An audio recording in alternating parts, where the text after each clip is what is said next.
भारताचं प्रतिनिधित्व करणार आहे।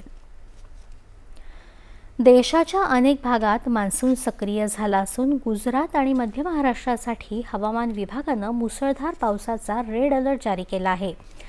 जम्मू काश्मीर, हिमाचल प्रदेश, उत्तराखंड, पंजाब, बिहार, झारखंड, ओडिशा, पश्चिम बंगाल, छत्तीसगड, राजस्थान आणि कर्नाटकमध्ये मेघगर्जनेसह जोरदार पावसाची शक्यता वर्तवण्यात आली आहे। तर अरुणाचल प्रदेश, नागालँड, मणिपूर, मिझोराम आणि त्रिपुरामध्ये पुढील काही दिवस मुसळधार पावसाचा इशारा देण्यात आला आहे।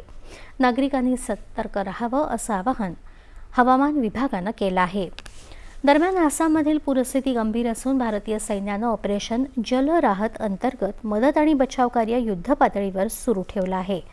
शिवसागर, चराईदेव आणि जोरहाट जिल्ह्यांमध्ये अडकलेल्या नागरिकांना सुरक्षित स्थळी हलवलं जात असून त्यांना वैद्यकीय मदत आणि अत्यावश्यक साहित्य पुरवलं जात आहे। आतापर्यंत शेकडो नागरिकांना सुरक्षित बाहेर काढण्यात आलं आहे।